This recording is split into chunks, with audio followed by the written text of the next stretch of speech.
You will hear a phone conversation between two people, Kathy and John. John is hoping to volunteer at a retirement home. First, you have some time to look at questions 1 to 10.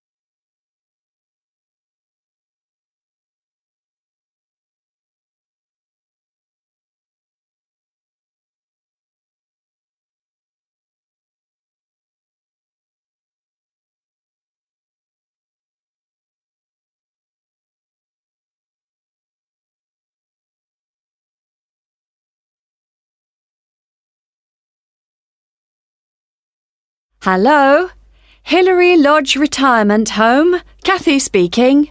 Hello, my name's John Shepherd. Could I ask if you're the manager of the home? That's right. Oh, good. Hello, Kathy. A friend of mine is a volunteer at Hillary Lodge, and I'd like to help out too, if you need more people. I work part-time, so I have quite a lot of free time.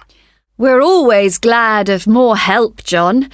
Shall I tell you about some of the activities that volunteers get involved in? Please. Well, on Monday evenings, we organise computer training. We've got 6 laptops and 5 or 6 residents come to the sessions regularly. They're all now fine at writing and sending emails, but our trainer has just moved away and we need 2 or 3 volunteers who can help the residents create documents. Just simple things, really. I'd certainly be interested in doing that. Great! Then on Tuesday afternoons, we have an informal singing class, which most of the residents attend. We've got a keyboard and someone who plays, but if you'd like to join in the singing, you'd be very welcome. I work on Tuesdays at the moment, though that might change. I'll have to give it a miss for now, I'm afraid. OK. Then on Thursday mornings, we generally have a session in our garden. Several of our residents enjoy learning about flowers, where they grow best, how to look after them and so on. Is that something you're keen on? I'm no expert, but I enjoy gardening, so yes, I'd like to get involved. Do you have your own tools at the home? We've got a few, but not very many. I could bring some in with me when I come. Thank you very much. One very important thing for volunteers is that we hold a monthly meeting where they all get together with the staff. It's a chance to make sure we're working well together and that everyone knows how the residents are and what's going on in the home. Uh-huh. Now, obviously, we'd need to get to know you before you become one of our volunteers. Of course.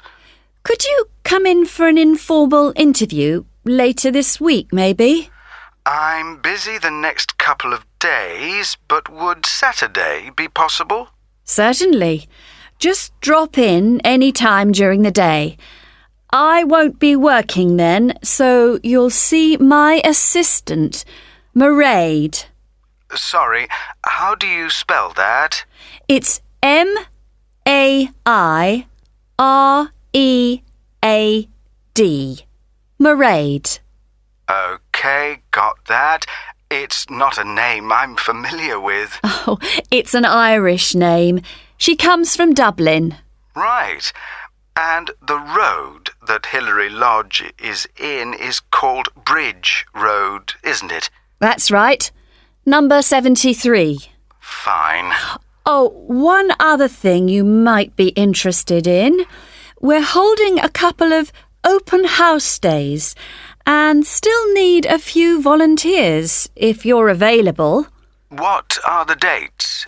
There's one on April the 9th and another on the 14th of May.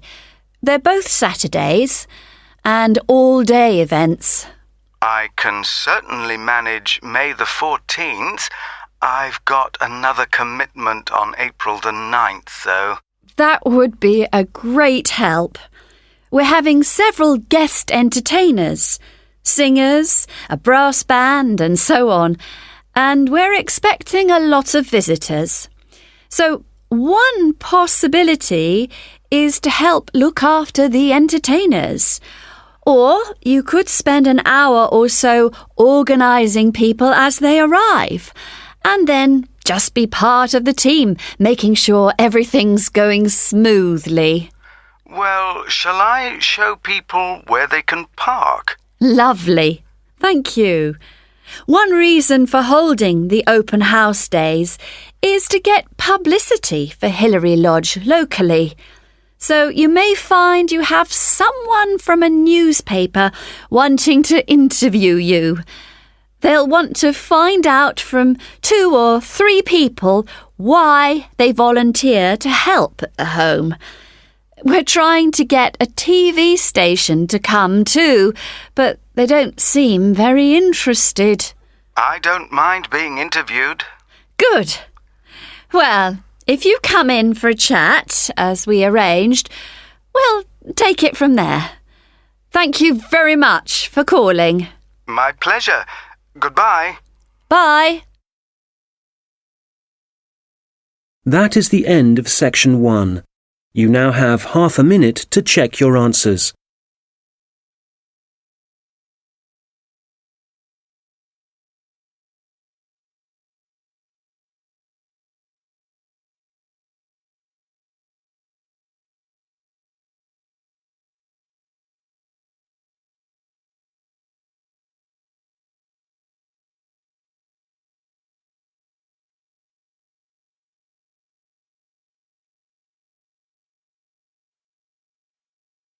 Now turn to section 2.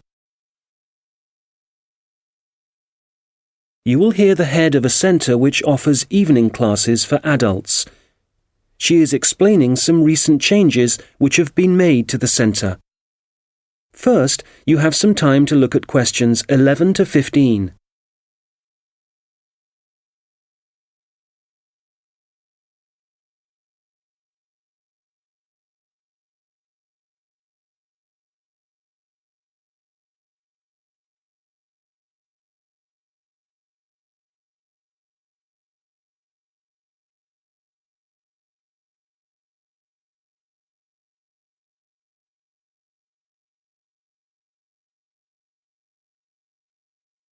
Hello. As some of you know, I'm Elaine Marriott, the head of the college's Learning Resource Centre. We've invited all of you taking evening classes and leisure activities to come and see the changes we've made to the centre in the last month. One major change we've made here on the ground floor is to the layout, as you can see from looking around you. I'm sure you'll recognise the desk. That's still in the same place, as it has to be just inside the door. But you'll see that there are now periodicals on the shelves in the corner behind the desk. We've brought them nearer the entrance because so many people like to come in just to read magazines. We now stock a far wider range of periodicals than we used to, so we've decided to separate them from newspapers. This means the newspapers are now just the other side of the stairs, near the study area. Now, another thing is that we've brought the computers downstairs. People used to complain about having to go upstairs to use them. So they're now at the far side of the building on the right, in the corner overlooking the car park. We've now got an extra photocopier, so as well as the one upstairs, there's one down here. You can see it right opposite the entrance, by the wall on the far side. The biggest change, though, and one I'm sure many of you will welcome, is that we now have a cafe at last. We've been asking for one for years. If you turn right, as soon as you get past the desk, you'll see the door ahead of you. It became possible to have a cafe because the building has been extended, and we've now got a new office and storeroom area. What else should I tell you about before we walk round? Oh yes, we've had so many requests for books on sport that we've bought a lot more, and they're all together immediately to the right of the entrance. Before you hear the rest of the conversation, you will have some time to look at the questions 16 to 20.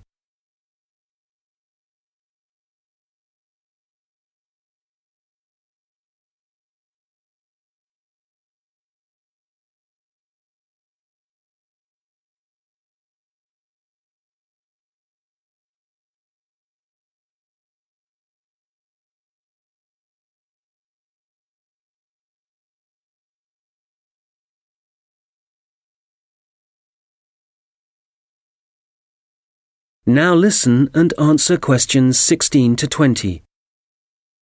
OK, that's enough on the new layout. We'll walk round in a moment, but before we do, something about the people who are here to help you. Of course, all the staff will do their best to answer your questions, but now we're each going to specialise in certain areas. So, if you ask a staff member about something and they don't think they can help you enough, they'll direct you to our specialist. Jenny Reed is the person to see if there are any films you'd like us to stock, as she's taken over responsibility for purchasing those. I'd better warn you that our budget is limited, so I'm afraid we can't promise to buy everything you ask for. Phil Penshurst can help you to improve your writing if you need to produce reports for your course. You can book a half-hour session with Phil to start with. Then, if you want more help, he'll arrange follow-up sessions with you. I must mention Tom Salisbury. Many people are interested in doing research or just reading about this region. The people, occupations, changes over the years and so on.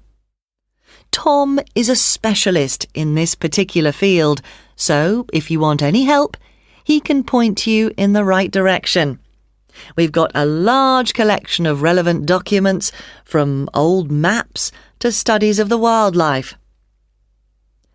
We have a new member of staff, Saeed Akhtar. I'm sure you'll meet him soon and will find him very helpful. If you're unemployed and want some advice on the practical aspects of looking for a job, Saeed is the person to talk to. He's also written a very useful book on the subject, which of course we've got on our shelves. Many of you will know Shilpa Desai, who's been working here for about 5 years. Shilpa now has the additional responsibility of giving information and advice on anything to do with housing, such as finding out what's available or whether you're eligible for financial help. Right, well, that's quite enough from me. So let's walk round the library. That is the end of section 2. You now have half a minute to check your answers.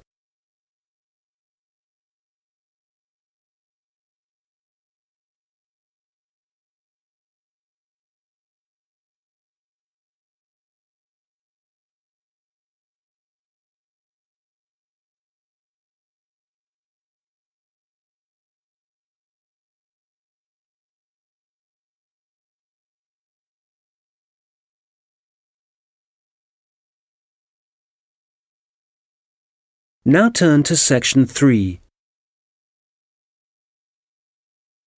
You will hear a tutor and a student discussing a project the student is working on. First, you have some time to look at questions 21 to 27.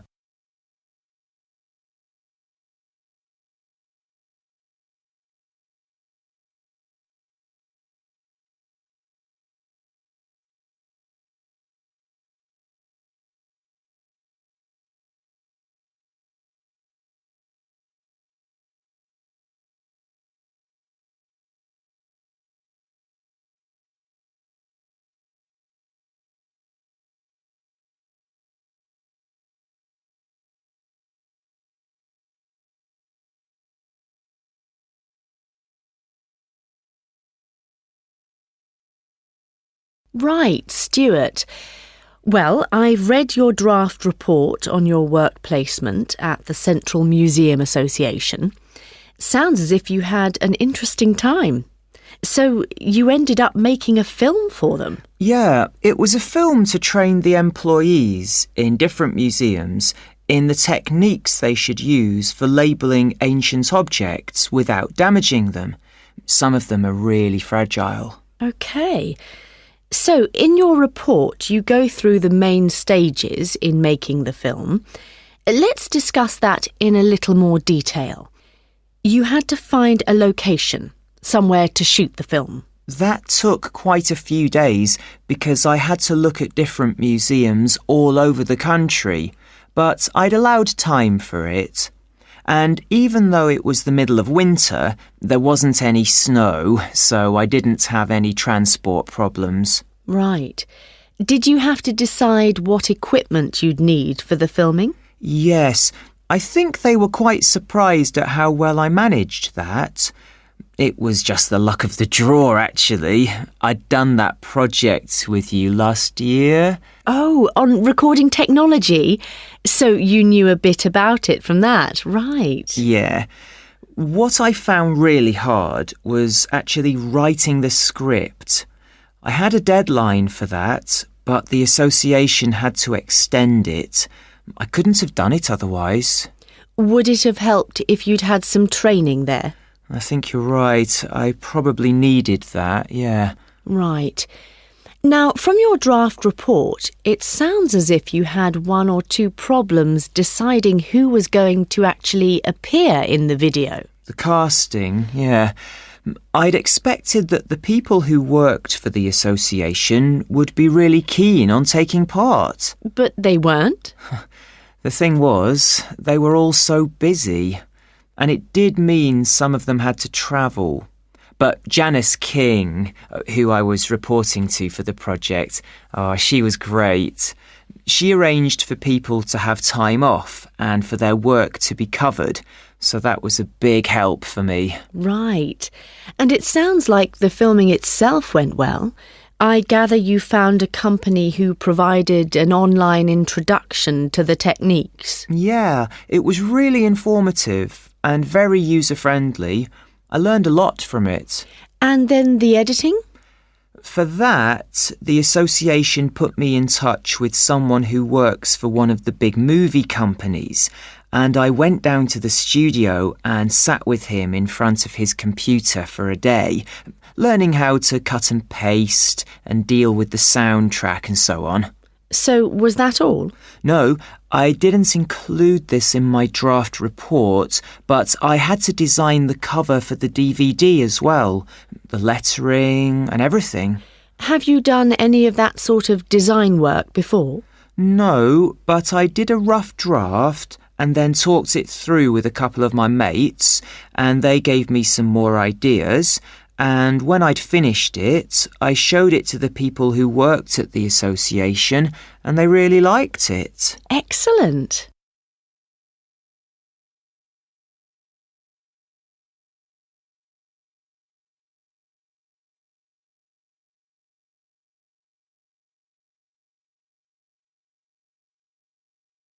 Now listen and answer questions 28 to 30. Now, as well as your own draft report, I've also received some written evaluation from the association on the work you did during your placement and how it was of benefit to them. I noticed that you haven't included anything on that in your report yet. How my project benefited the association, you mean? So, do I have to include that? Yes. Let's think. I suppose if I hadn't made the film for them, they'd have had to get an outside company to do it. But because I was actually working for the association, I'd got much more of a feeling for what their aims are. Things like their responsibility for the conservation of the exhibits. I don't think an outside company would have had that understanding. They'd have been more detached. Right. And the association also said that because of your background, you had a good idea of where to go to get the best deal for the equipment you needed. They said the saving in expense made it worthwhile, even though sourcing it took quite a bit of time. Yes, that's true. The association also said making the film had a very positive effect in getting staff to work together more closely. Oh, I hadn't heard that. That's good. And certainly people weren't afraid to tell me what they thought about it as I was making it, so I was able to get lots of feedback at every stage. That was useful for me, but it also meant the final product worked better for them. Can you think of any other benefits? Well, I don't think they'd really thought out what they'd do with the film once it was made. I made quite a few suggestions for the distribution, other people we could send it to, as well as museum staff. Yes, they mentioned that. OK, good. Well, it sounds like they certainly... That is the end of section 3. You now have half a minute to check your answers.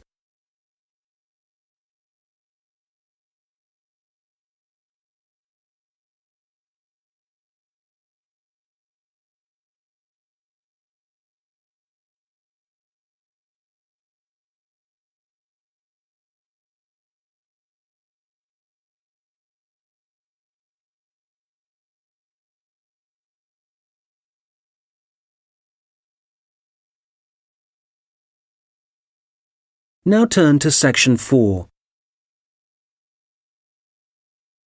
You will hear a lecture about a species of bird called the New Caledonian crow. First, you have some time to look at questions 31 to 40.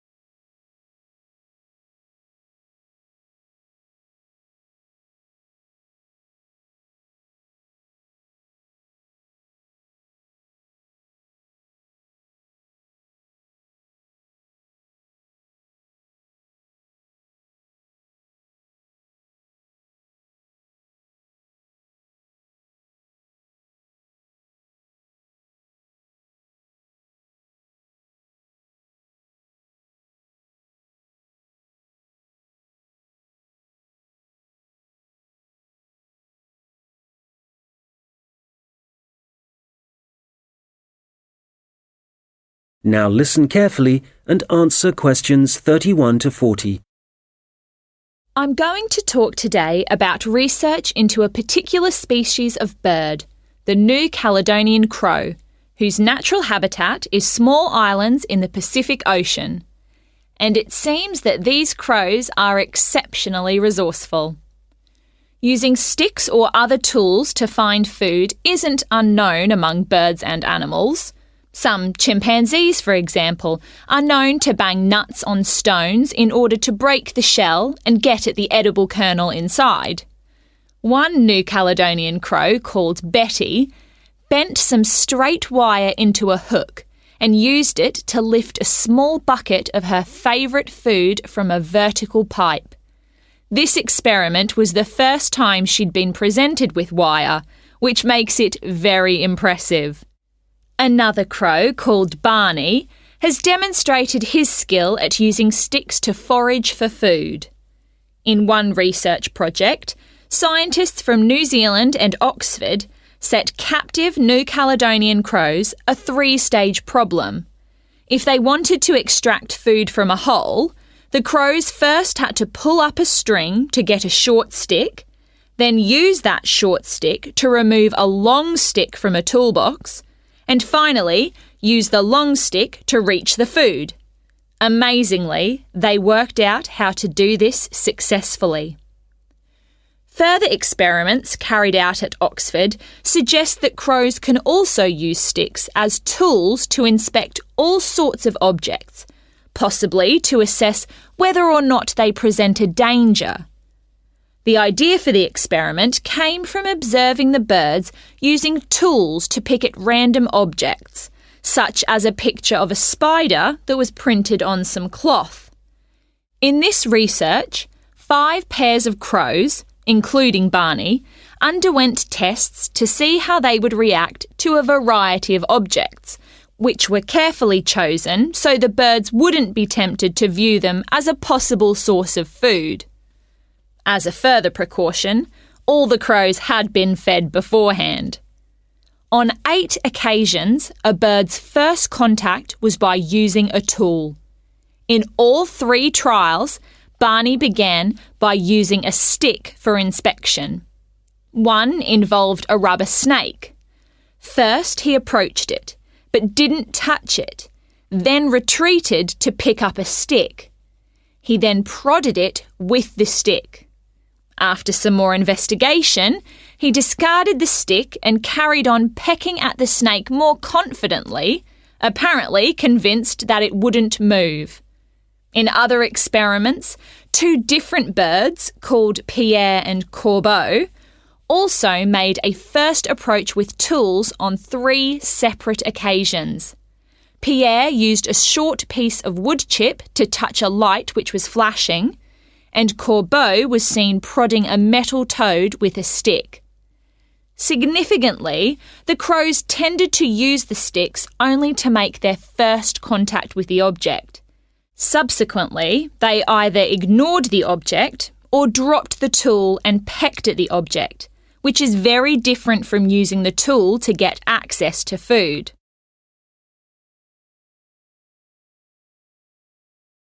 So, what conclusions can be drawn from the research? Evidence is building up from experiments such as these that the birds are able to plan their actions in advance, which is very interesting for understanding their cognition. They don't seem to be responding in a pre-programmed sort of way. It may even be possible that they're able to view a problem and work out what the answer is. However, a major difficulty is assessing whether this tool-using behaviour is a sign of intelligence. To some extent, this is related to the ecological circumstances in which the animal is found. So, scientists want to find out much more about how the crows behave in their native habitat, and a team from Exeter and Oxford universities is carrying out research in New Caledonia. They're looking into whether the birds' way of searching for food gives them any possible evolutionary advantage. The birds are hard to observe, as they live in a region of mountainous forest, so the researchers have attached tiny cameras to the tails of some birds as one method of investigating their behaviour. The birds are masters at using sticks to find food, in particular beetle larvae from the trees. It's possible that the birds can derive so much energy from these grubs that they only need to eat a few each day. This would mean that they wouldn't have to spend most of their waking time searching for food, as most animals do. The beetle larvae have a distinct chemical makeup, which can be traced through the feathers and blood of birds that eat them. Scientists have collected samples from crows in order to estimate the proportion of larvae in their diet. They should then be able to gauge the extent to which individual birds depend on using sticks to feed themselves. We have learnt a great deal about the ability of New Caledonian crows to use tools, and some very interesting research is being carried out into them.